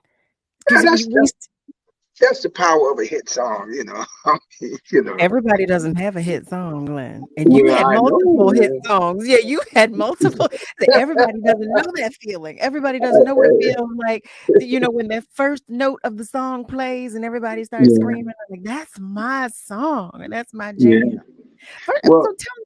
Oh, go right ahead. I'm sorry. No, I was going to say, the main objective is to do music and songs that are classic, songs that are timely but timeless. And I've always been, blessed to have those kind of records. So that's what keeps me. That's my staying power. I love. Well, listen, we are here. We are here for all of it. Family, if you've just joined us, you're tuned in to Love and Life on WURD, Progressive Black Talk Media, on air and online at wordradio.com. I'm going to say it because I like to say it. That's WURDradio.com. I am inviting you to call us, talk with us, join the conversation, show us some love. If you'd like to do so, you can call us by dialing 215-634-8065, or you can call us toll free at 1-866 361-0900. And you already know, if you'd prefer to send us a message on our socials, if you send us a comment on Facebook, you know I will do my best to read it on the air. We are talking with none other than Glenn Jones. We're going to take a short commercial break in a moment, but when we come back, I want to know all about how those classic songs came about, the writing process. I want to know all about it. I want to know everything, Glenn. You know, Okay. we want to know all of it. We want to know everything. So, family, I'm going to give you the tea. All right. We want the tea, Glenn. We want the tea. Okay. All right. So, family, stay with us, okay? Because we will be right back. Opera Philadelphia turns back the clock on the classic love story with a bold new production of La Boheme, the cherished opera that inspired the musical Rent. Journey backwards in time as the story and music are presented in reverse, ending with the joy of first love. Don't miss Puccini's La Boheme, April 28th through May 7th at the Academy of Music. Tickets start at $25. Visit operaphila.org to purchase. WURD Radio is the only African-American owned and operated talk radio station in the Commonwealth of Pennsylvania and one of only 3 remaining in the country. In the past 20 years, WURD has evolved into a multimedia, multi-platform communications company that reaches deeply into the Black community through radio, events, digital, and social media. It is considered the go-to channel to engage, interact, and connect with Philadelphia's Black community. Our brand is built on the personal legacy of our founder, Walter P. Lomax Jr., MD. Dr. Lomax was a brilliant physician who established medical centers in underserved neighborhoods throughout Philadelphia to provide high-quality healthcare to Black and Brown communities for over 30 years. One of his most ambitious acquisitions was when he purchased WURD Radio. He understood the power of ownership and the power of independent media. Through WURD, he wanted to ensure that Philadelphia's Black community had the ability to speak and be heard in their own voice. We are celebrating 20 years of Black excellence. We are celebrating 20 years of progressive Black talk media. Life had a remote control. You could pause or rewind. Well, life doesn't always give you time to change the outcome, but prediabetes does. Take the 1-minute risk test today at doihaveprediabetes.org. Brought to you by the Ad Council and its Prediabetes Awareness Partners. Need a minute. Take a breath and breathe in positivity. Here are words of joy and empowerment from WURD Radio. Vision without action is merely a dream. Action without vision just passes time. But vision with action can change the world. These are the words of Joel Arthur Barker, and my prayer and hope for Philadelphia, a city I was born in, educated, lived, and work in, will collectively come together to help its citizens by bringing economic prosperity to those in need, create safe and affordable housing for the disenfranchised, and create safe and organic spaces for adults and children to grow. I am Kimberly Lloyd. This joy and empowerment vignette was brought to you by Comcast. What is love? You're listening to Love and Life on WURD, Progressive Black Talk Media. I think I know what love is.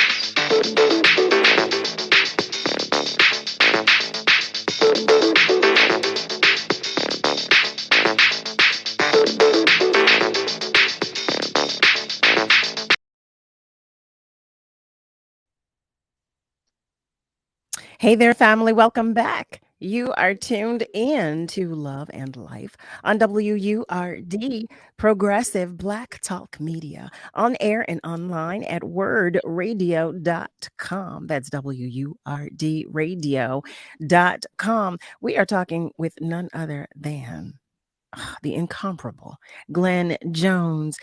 Thank you, family members, for joining us on our socials, because I see that Richard Bailey has commented. And Richard writes, Glenn is criminally underrated. One of my absolute favorites. Oh, I love it. I love this love, Glenn. You hear me? Hey, I love it too. I love I it too. love this. So before the break, I asked Glenn to tell us about how these hits came about. Like, show me what was the writing process? What? Well, a friend of mine wrote that song, a young lady by the name of LaForest Cope. We call her Lala because when I moved to New York from Florida, from Jacksonville, first I moved to Manhattan. I lived in Midtown for a while, and then I moved out to Queens. And just so happens that Lala lived around the corner from me in Queens, and she worked with Kashif. She was part of his production company, and we had talked about doing a record. And I went around to her house, and I said, "Well, La, I'm here. What you got for me?" And she said, "Well, I want you to hear something." She played this song, man. It was an amazing song, and I was like jumping up and down. I was so happy. And then she turned around and said, "But you can't have that one. That's for this girl named Whitney Houston." this new girl named Whitney Houston, who Clive Davis, has just signed. And but she said, "I got something for you though." And then she played "Show Me." It was a great record. I loved it, from jump. And ended up, recording that, and that was a single from the Finesse album, and it just took off. Went to top 3. It was number 3 on Billboard, and it was just it was the kind of record that has, well, the record has lasted all these years, man. I mean, it's amazing how I sing that song, and that song was recorded back in that was in '84 when that song was released. Wow. Yeah, 83, 84. Kind of hard to keep up sometimes, but that's a lot of years ago. So well, you don't have to keep up because we do. And we still love it. Like, I mean, I keep saying, we love it. And we show you that we love it. Is when you sing it, we still do the same thing. We still do the same thing. I always get a choir, and show me. It's one of those songs where I can really kind of just cruise because the audience is singing all of the lyrics and everything. So I like that. Yeah, that has to feel real nice. Yes, that's really, really nice. Okay, so how about We've Only Just Begun? Now, when I recorded We've Only Just Begun, I had left RCA because RCA was in a deal with Jive Records. It was a distribution situation, and the owner of the label of Jive, his name was Clive Calder, and he had been a fan. Matter of fact, he was from England, originally from South Africa, but he was living in England. And he flew over to the States to, a couple of my shows, and was kind of, trying to holler at me. And the next thing I know, when he cut his deal with RCA, he said, "Well, look, part of this deal is that we want Glenn Jones to slide on over to Jive Records." And that's what happened. And at Jive, they always had a staff of writers and producers. And there was this guy named Timmy Allen, who was an amazing songwriter. Timmy has produced a lot of people, Stephanie Mills and so many people. I think Timmy was with Change for a while. He was with the Atlantic Stars. So anyway, we got together and started working on music. And in that little apartment, that little kitchenette apartment, that song just came to life. We just worked on it, and the next thing I know, we presented it to Clive Calder, and he loved it. And that was the first single from that album, and it just went. Now this single went to number 2. In my mind, as I always say, to me, it was a number 1 record because Michael Jackson was sitting at number 1. So what can I do with that? So, but that just kind of, just opened the door for me, Yeah. You talking about opening the door. Let me tell you something. It opened the floodgates, quite honestly, because, I mean, I remember seeing you everywhere and hearing these songs everywhere. We have a question from one of our family members on Facebook. Richard asks, he wants me to ask you about Can We Try Again, produced by Teddy Riley. Yeah, matter of fact, Teddy had a situation with the publishing side of Jive. They had a publishing company called Zamba, and I think he owed them some songs. But I originally wrote Can We Try Again at home myself. And Teddy and I were scheduled to go in the studio. We had two songs that we were doing. We did a song called It's All So Different, and we did Try Again. So I took what I had, from my little, demo at home, and I gave it to Ted, and Ted said, give me a few, and of course he used to walk around with this big anvil briefcase with every sound. His sounds were so original, you know what I'm saying? That was the key to his production, just the sound of the record, and I came back in, after a couple of hours, and that was what we had. And that's a good question because, Richard, I think that was a great song. I think that could have been a smash record because I love that record. I love it. Family members, I know you have some questions. I know there are so many questions out there to ask, and I won't ask all of them. I won't, because I won't remember to ask all of them. So I'm inviting you to do so.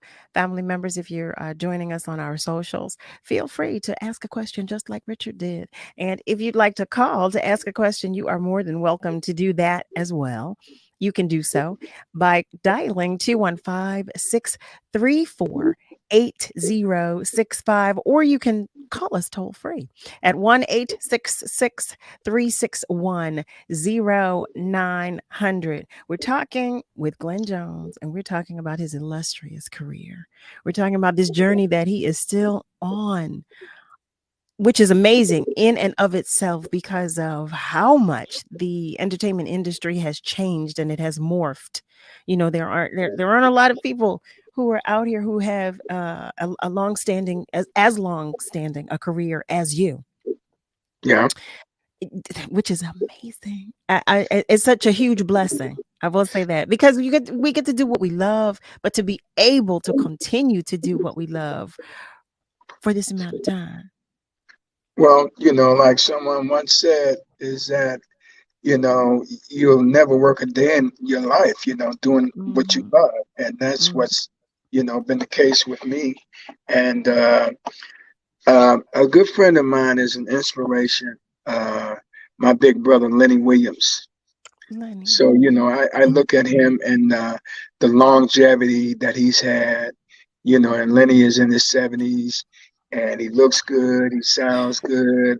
He's funny. He's crazy, but he's still out there making money, doing his thing. He's still, setting it off, with his fans. So he inspires me. That's my aspiration, to be like him. Listen, there are so many of us out here who aspire to be like you.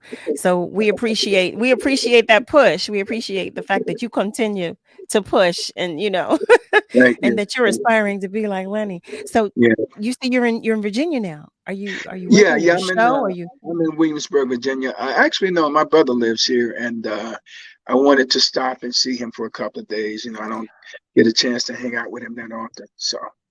See that? I love that. Look at that. You better go visit family. What family? How about this? Glenn said, you know what? Yeah, why not? I'm going to come and talk with you all. We appreciate that, because this is your leisure time. You are hanging out with us on your leisure time. It doesn't get any better than that. Now, family, I'm going to tell you this, because a lot of people would have turned us down. They would have said, now, no, I'm about to go hang out. But no, I'm telling the truth. There are a lot of people that would not have, but I appreciate that. And I will tell you this, family. Let me tell you what he did. Let me tell you what this sweet soul did. So he said, yeah, I'm going to come on. I'll come on April 25th. He called me earlier, and he said, Carol, listen, I'm traveling today. I'm running behind. Listen, can I tell you how much I appreciate that? Can I please tell you how much I appreciate you for doing that? Because that means a lot. That, when you family, now y'all know to respect another person's time, to demonstrate the respect for time. That's a big thing. They're just not a lot of people nowadays demonstrate that. They don't demonstrate the God in them. They don't show you love, and they don't respect your time. So I appreciate you for that. I was just showing you the respect that you deserve, and I was showing you what I was taught to show to other people. So and as far as me being able to hook up with you, we're gonna give some credit to my man Walt Jr. from Big Block in the Cave, man. That's my dude. He called me and said, "Yo, man, can you do this for Carol?" I said, "Yeah." I love that guy. Yes. Well, I'll tell you this too, because Helen Bruner and Terry Jones, they said, "Well, where's Glenn? What's Glenn doing?" Know them. Yes. As a matter of fact, they're coming on to the show soon. They're going to visit us soon. But they said, "Where's Glenn? What's Glenn doing?" Because they know that you've been out working. So Helen is amazing. She's just. I met her through a friend. I did a gig in Philly at the City Winery, and I met those guys, and it's been amazing. Just them being able to assist me in some things that I was trying to accomplish. They were able to help me with some of that stuff. So just great people, beautiful people. They are. I remember that conversation because we were together that night. That's when I met you. Oh, right. Because you were talking about my shoes. You were talking about my Yeah. I had on these platform sneakers, y'all. I had on these platform sneakers. And they were talking about, they told me, they said, "Your little feet. Those little feet. What are you having there? I mean, little baby feet. Right. Yeah, I remember that. You were talking about my feet. And then, of course, the last time I saw you was when we were at the Boulevard in Delaware. Right. Now I'm seeing you. So tell me, given the recording industry, or I should say the entertainment industry nowadays, here we are, 2023. Yeah.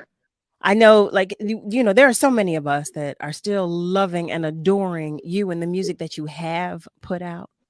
Yeah. Do you have an interest? What's next for you? I should say that. What's next? What's next for Glenn Jones? Well, I've still been recording. I have a new EP out, entitled Love by Design.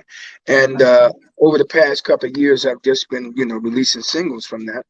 Mm-hmm. Started out with the single title track. Love by Design is a duet with me and Regina Bell. And then I went to a track. I released a track with the late great Nick Corleone, who did a track called "You and Me." Yeah, amazing record. And then around the pandemic time, when things are really getting was it really escalating with the pandemic, I released a duet with my wife Genovia Jeter. And it was a song called "Trust in Me," which was a very, just uplifting, inspiring kind of lyric, beautiful song.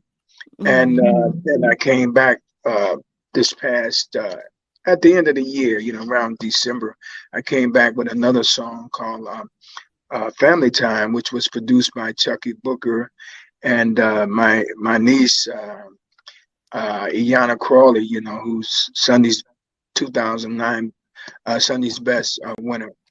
We did a song called "Family Time." It's amazing. So all of those songs are on the EP, along with a couple of new songs that you've never heard. So you can go to GlennJonesMusic.com, or you can go to TalentRoomENT.com to check it out. And on my social page, which I have a new Facebook page, I've been through so much with that.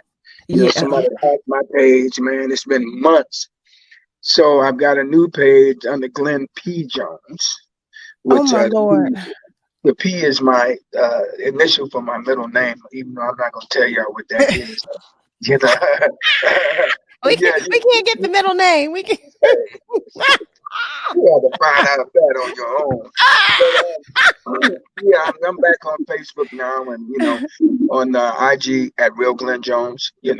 So okay, check it out. And For our family, now, oh my goodness, everything that you just shared with us is everything with which I'm familiar, and I love, love, love. And for our family members who are unfamiliar, when I tell you his other half, this is Genovia. Oh my Yeah, Lord, can she yeah, sing? Can she yeah, sing? yeah, yeah, You know, yeah. you know what's funny? Amazing. I'm gonna tell you this.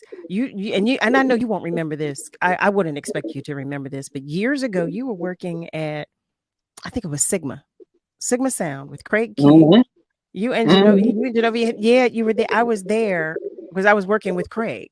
I was working with Craig at that time. Yeah, Oh exactly.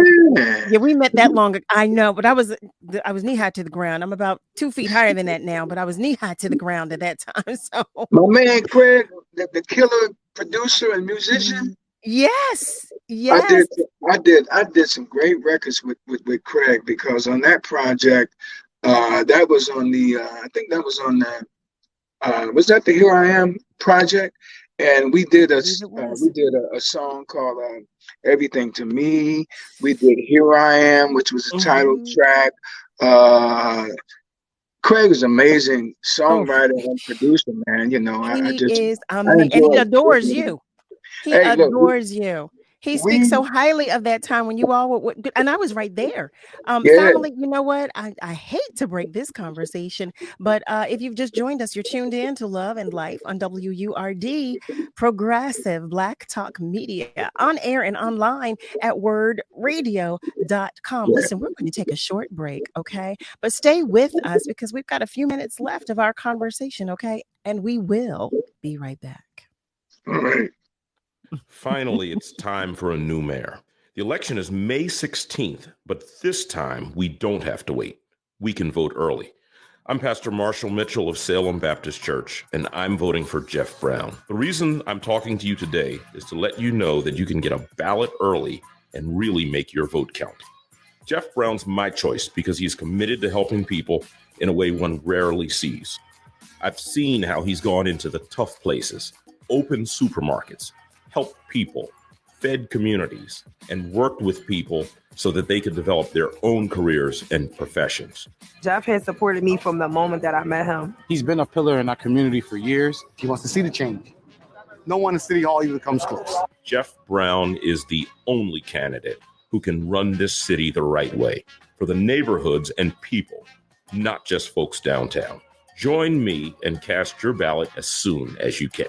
Paid for by Jeff Brown for mayor. Let's face it, life looks a little different. During these times, we're doing our best to keep our minds and bodies strong. And getting a flu shot helps us stay healthy, so we don't miss out on what matters, like having game night at home.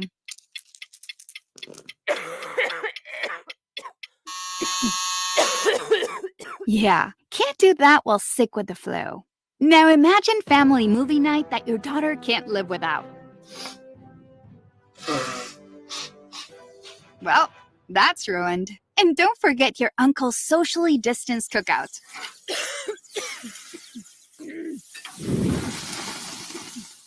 See, that's why it's important to be at our strongest. Every year, millions of people in the U.S. get the flu. Especially now, no one has time to miss out on moments that matter. So get your flu shot. Find out more at getmyflushot.org. Brought to you by the AMA, CDC, and the Ad Council.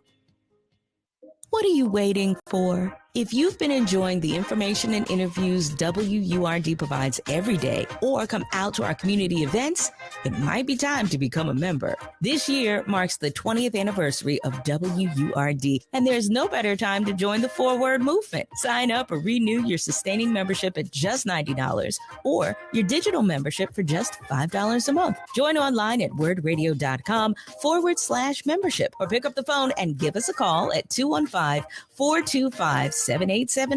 Press 4 for assistance. The time to join is now. What am I waiting for? You're listening to Love and Life with Carol Riddick on WURD, Progressive Black Talk Media.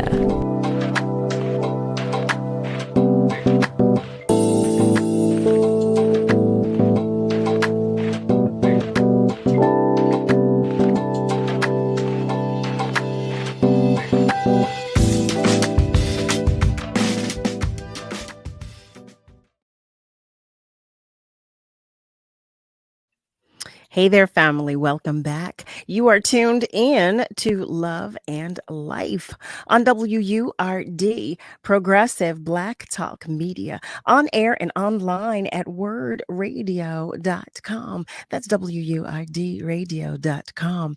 We're talking with none other than, I told you once before, the incomparable Glenn Jones. We're talking about his illustrious career, ongoing journey in this entertainment industry. And as you know, you already know what a feat that is and how blessed he is to be able to do so, because we're all still enjoying. Glenn, I see you, but we're still enjoying, listening to you. We're still enjoying these shows that you're having.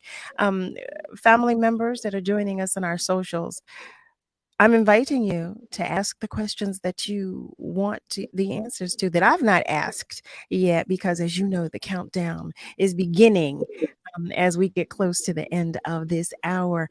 And if you'd like to call, you can do so by dialing 215-634-8065.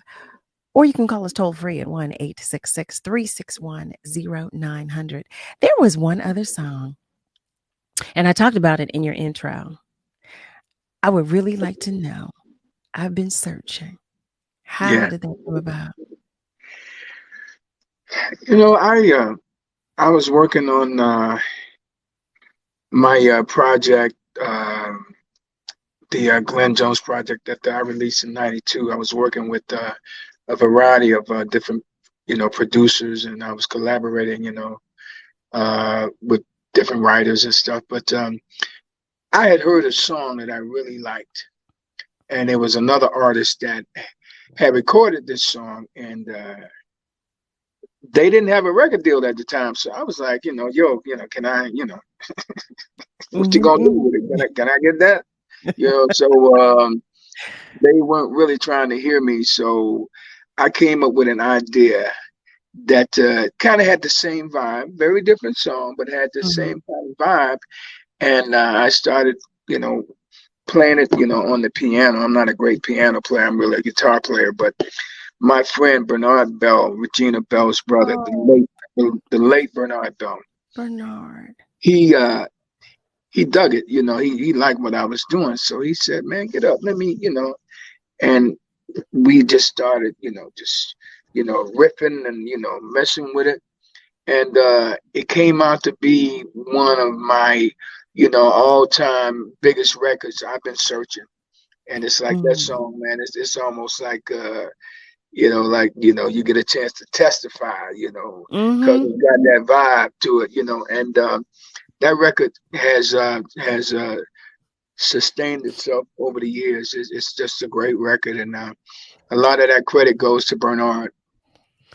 Bernard, I loved his personality. Loved his. I'm gonna tell you what he would do, man. He would call me 3:00 in the morning, and when the phone rings at that time, people be tripping like, "What's going on?" My wife was like, "Who is that? Oh my God, what's wrong?" She think you get ready to get a serious call, and then when I answer, he's on the piano playing and singing like an old deacon in church, man. That's so Bernard. That is Bernard. That was him. Yeah. Oh my goodness, that personality. You know what? He was the person that introduced me to Stevie Wonder. Oh, really? Okay. He introduced me to Stevie Wonder. Yeah, well, I think we have a picture together. Yeah, we do. Wow. I have a picture with him and Stevie, and the two of them were clowning as we're trying to take this pic. Oh my goodness, he was saying. Stevie said, "Stop! Come on! I see you looking at my woman. I see you looking at." This is what Stevie is saying to Bernard. Bernard was like, "Come on, just take the picture. Take the picture." Yeah. I would have loved to have heard Stevie or saw Stevie clowning with Bernard. That had to be a perfect moment, It was. You know what? As I talk about it now and think on that night, there's so many that were there that are no longer with us at that event. At that event, I mean, Natalie Cole was there. It was oh my goodness. There were so many that were there in that room that night that are no longer with us. And it just feels like a dream right now as I talk about it. Richard has another question. Richard would like to know about In You. He said that. Well, no, actually, he says that's his favorite from that album, In You. Yeah, that happens to be a lot of folks' favorite. One of my favorite too. Bernard and I, we wrote that song together. And at the time, I was living in South Jersey, and Bernard was living up in I think was that Teaneck, up in that area, in, North Jersey. And I was supposed to, I was driving up to finish the song with him, and I was working on the lyric, and I don't know why, but I pulled over because I was like really sleepy. I'm like, I gotta take a nap. When I woke up, I sat in that rest area parking lot for about 20 minutes, and I wrote the lyrics to that song. It was amazing. And when we got in there to do the vocal, it was just, just Bernard's chord progressions and his voicings and stuff was just so different. And it your was voice. just, man, it was a match made in heaven. And actually, that's one of my favorite songs to play. Wow. As a matter of fact, and I do remember this because when we were in Delaware and you sang that, there were women screaming. I remember that. No, I remember. Oh, I remember well. I remember because first of all, everybody was so happy that you were coming. We were all happy to see you and to hear you, but to hear these songs live sounding exactly like we hear them all the time, played. That's a blessed thing. And then to be able to feel that in person, to just already know. Well, that song was a huge song in that area in Philly. I have to give Patty Jackson a lot of credit for that, because between playing In You and Here I Go Again, she was killing it. She was crushing it. Let me tell you, we've been saluting and celebrating our very own Patty Jackson this week. She was just recognized this week by the Philadelphia Music Alliance. She just received her walk on the Walk of Fame on Broad Street. So you know what? I overstand you showing her love, because we love her. We love us some Patty Jackson, and she shows so much love to all of us. She has an amazing voice, man. Her radio voice is just crazy. Isn't it? I know. But that's her heart too. She has such a big heart, I know. And again, here we go. We're talking about, people that you just don't encounter a lot. You're talking about things that you just don't encounter a lot. It must be you, Glenn. It just has to be you. I don't know. Patty and I have always been cool. And matter of fact, when you came to the show in Philly at the winery, she was there that night. I didn't see Patty that night. No, I missed her. No, I was about to say, because whenever we're together, we make sure we get a pic. Like we always take a picture whenever we're together. I missed her. I've been there. So I went another time. Okay. That was the time after I'd seen you, so I'd been back. What? No, family. Oh my goodness, we're coming to the part of the show that I dread. You already know. You know how I feel about it. But what I do want to do is take this time before we begin to wrap up the show. I want to extend my condolences and all of my love to the Belafonte family. Yes. I just really, and I thank you, Alfredia, for reminding me, because I would be terribly remiss if we did not show our love and express our condolences to the Belafonte family, because we already know what Harry Belafonte means to us, what he meant to us, and what he will continue to mean to us. So the Belafonte family are in our thoughts and in our prayers. And with that being said, family, as we wrap up tonight's episode, I like to extend my utmost gratitude to you as you continue to support Love and Life. Special thanks to the one and only Frank McComb, and to the one and only Glenn Jones, to both of you for sharing your time, your energy, and your attention with us. We enjoy you just coming to spend some time with us and having a conversation. That's all we ask. Thank you to the entire WURD family. Special thanks to Kayla J, for making sure everything runs smoothly. Happy belated birthday again to Niall Jack's family. I'm going to tell you this because you know I say it every single episode. We are all in this together. So be good to you, but be good to those around you. Please, please. Have a great night. And be sure to join me Monday through Thursday, 7 to 9 p.m. Eastern Time for another edition of Love and Life on WURD, Progressive Black Talk Media. Have a good night, everybody. All the things that you be.